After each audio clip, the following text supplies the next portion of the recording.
ہر گھر میں، ہر محفل میں، مسجد میں، گرجے میں، بازاروں میں، بسوں اور ریل گاڑیوں میں لوگ صرف جنگ کی باتیں کرتے تھے۔ ان باتوں میں ڈر اور خوف نہیں، جوش اور ولولہ ہوتا تھا۔ کوئی نہیں کہتا تھا کہ جنگ بہت بری چیز ہے، امن ہونا چاہیے، یا یہ کہ ہندوستان کے لیڈروں کے ساتھ صلح صفائی کی اور پرامن طریقوں سے تنازع ختم کرنے کی بات ہونی چاہیے۔ وہ بوڑھے سابق فوجی بھی، جنہوں نے دوسری جنگ عظیم میں سمندر پار جا کر جنگ کی ہولناکی اور تباہی دیکھی تھی، اس جنگ کے خلاف بات نہیں کرتے تھے جو پاکستان اور ہندوستان لڑ رہے تھے، اور جو جنگ ستمبر کے نام سے تاریخ پاکستان کا ایک قابل فخر اور ایمان افروز باب بن گئی تھی۔ اب فیصلہ ہو ہی جائے۔ لالا بڑی تیاریاں کر کے آیا ہے، اپنا زور آزما لے۔ 18 سال جی، 18 سال، ہم نے 18 سال بہمن کی دھمکیاں سنی ہیں۔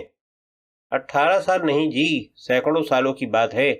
پنڈت اس روز سے مسلمانوں کو ہندوستان سے نکالنے یا انہیں ہندو بنانے کے جتن کر رہے ہیں جب محمد بن قاسم نے ہندوستان کا پہلا قلعہ توڑا تھا۔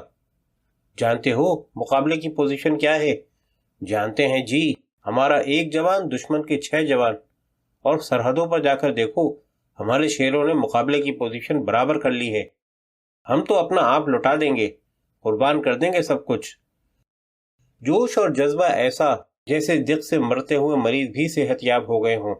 دیہات میں لوگوں نے خاندانی دشمنیاں ختم کر دی تھیں۔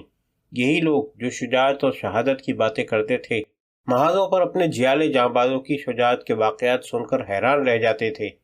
یہی شجاعت ناقابل یقین لگتی تھی کہ دشمن کے ٹینکوں کا مقابلہ انفنٹری کے جوانوں نے کیا اور ٹینکوں کا حملہ پسپا کر دیا۔ تھی یہ بھی حقیقت ہی، لیکن لوگ ماننے سے جھجکتے تھے کہ چونڈا میں دشمن کی بختربند اور دیگر نفری 50,000 تھی، اور ہماری فوج کی نفری صرف 9,000 تھی، جس نے دشمن کو 1 انچ آگے نہیں بڑھنے دیا تھا۔ پاکستان کے لوگ جب اپنے جوانوں کی شجاعت اور فرض کی دیوانگی کے یہ مافوق الفطرت واقعات سنتے تھے تو اس توہم پرستی کو سامنے لے آتے تھے جو ہمارے یہاں پیر پرستی، مزار پرستی اور پسماندگی نے پیدا کر رکھی ہے۔ انہوں نے اس قسم کے مفروضے گھڑ لیے کہ لاہور سیکٹر میں آسمان سے سبز پوش مخلوق اتری تھی، اور یہ کہ ایک مسافر سیالکوٹ کے دیہاتی علاقے میں کہیں جا رہا تھا، اسے حضرت علی رضی اللہ عنہ راستے میں ملے اور کہنے لگے کہ وہ چونڈا جا رہے ہیں، وہاں کفار اتنے ٹینک لے آئے ہیں جن کا مقابلہ کرنے کے لیے پاکستانیوں کے پاس ٹینک بہت تھوڑے ہیں۔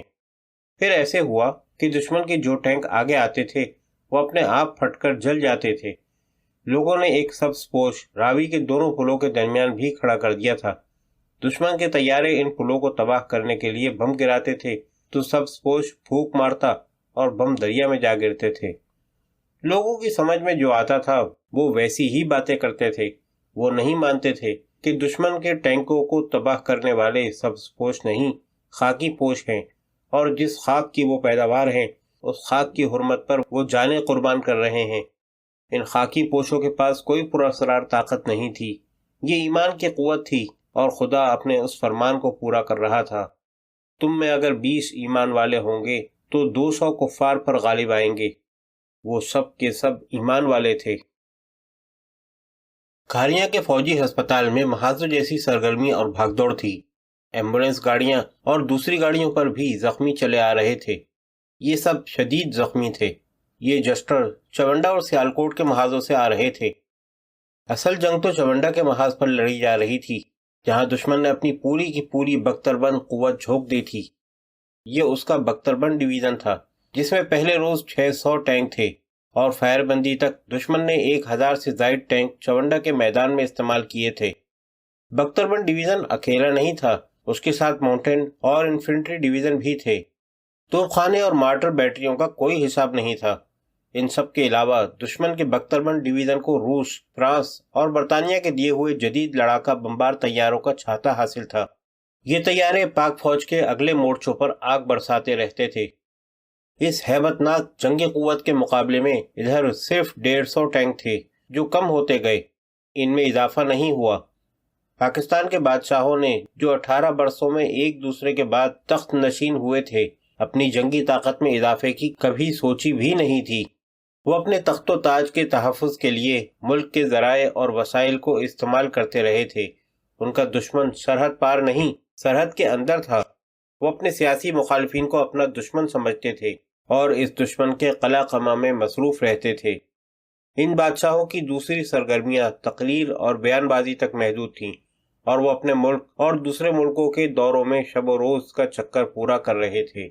وہ دیکھ رہے تھے کہ اسلام اور پاکستان کا دشمن اپنے ملک کو اسلحہ و بارود خانہ بناتا چلا جا رہا ہے۔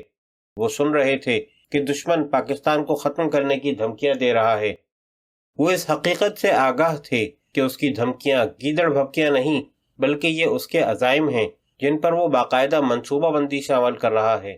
وہ جانتے تھے کہ ہندو قیادت نے پاکستان کے وجود کو تسلیم نہیں کیا، اور پاکستان کو وہ ہندوستان کا نہیں بلکہ مہابھارت کا حصہ کہہ رہا ہے۔ وہ ہندو قیادت کے اس دعوے سے بھی ناواقف نہیں تھے کہ ہندوستان مہابھارت ہے، جس میں انڈونیشیا سے لے کر دجلہ و فرات تک کے علاقے شامل ہیں، اور افغانستان بھی مہابھارت میں شامل ہے۔ ہمارے بادشاہ جانتے تھے، اقتدار کے پجاری سب کچھ جانتے تھے، لیکن ان کی دو مجبوریاں تھیں۔ ایک یہ کہ ملک و ملت اور مذہب کے دشمن کی طرف توجہ دینے سے کرسی سے توجہ ہٹتی تھی، جس سے کرسی کو خطرہ لاحق ہوتا تھا۔ دوسری مجبوری یہ تھی کہ انہوں نے امریکہ کو انداتا بنا لیا تھا، اور قومی وقار، قومی پالیسیاں اور خود ارادیت گروی رکھ کر قوم کا بال بال امریکہ کے قرضے میں باندھ دیا تھا۔ ملت پاکستان اپنے دشمن کو دشمن کہنے میں اور اپنے ملک کے دفاع میں بھی آزاد نہیں رہی تھی۔ پاکستان اپنے قدرتی وسائل اور اپنی زمین سے معدنیات نکالنے میں بھی آزاد نہیں رہ گیا تھا۔ ملک کے دفاع کا انحصار ان چند ایک ہتھیاروں پر تھا جو امریکہ نے دیے تھے۔ بھارت کی حکومت اپنا دفاعی بجٹ بڑھاتی چلی جا رہی تھی۔ اس کے مقابلے میں پاکستان کا بجٹ وہی تھا جو کبھی ابتدا میں منظور کیا گیا تھا۔ اپنے خزانے میں تھا ہی کیا؟ مملکت کے بادشاہوں اور وزیروں کے دورے، ان کے جشن، دیگر عیاشیاں، خوشامدیوں کے لیے نقد انعامات اور کرپشن ملک کا پیسہ چاٹ رہی تھی۔ دفاع کے لیے پیسہ کہاں سے آتا؟ ستمبر سن 1965 کی 17 روزہ جنگ میں کئی محاذوں پر دشمن کے جدید ٹینکوں کے مقابلے میں قدیم شرمن ٹینک لڑے تھے، جن کے انجن چلتے چلتے رک جاتے اور ٹینک توپ خانے کی توپ بن کر رہ جاتے تھے۔ فوج کی نفری کا یہ تناسب تھا کہ دشمن کے 21 ڈویژنوں کا حملہ روکنے کے لیے پاکستان کے پاس پورے 5 ڈویژن بھی نہیں تھے۔ اسلحہ اور ایمونیشن کی کمی کو، دیگر جنگی ساز و سامان اور نفری کی کمی کو خاکی وردی میں ملبوس ان انسانوں کے خون سے اور ان کی جانوں سے پورا کیا جا رہا تھا جن کے ووٹوں سے بادشاہوں نے اقتدار کی کرسی حاصل کی تھی۔ عوام کے بیٹے قربان ہو رہے تھے، اور لیکچر یہ دیے جا رہے تھے کہ مسلمان ہر میدان میں تھوڑے رہے ہیں۔ بدر کی مثالیں دی جا رہی تھیں، لیکن یہ نہیں بتایا جا رہا تھا کہ اس وقت مسلمان تھے ہی اتنے کچھ۔ ان کی آبادی 8-10 کروڑ نہیں تھی۔ یہ بھی نہیں بتایا جا رہا تھا کہ ان 313 سرفروشوں کے قائدین نے اپنے آپ کو غیر ملکی امداد کا محتاج نہیں بنایا تھا، اور انہوں نے کسی ملک سے قرضے بھی نہیں لیے تھے۔ وہ قوم کے جذبات سے کھیلنے والے نہیں تھے۔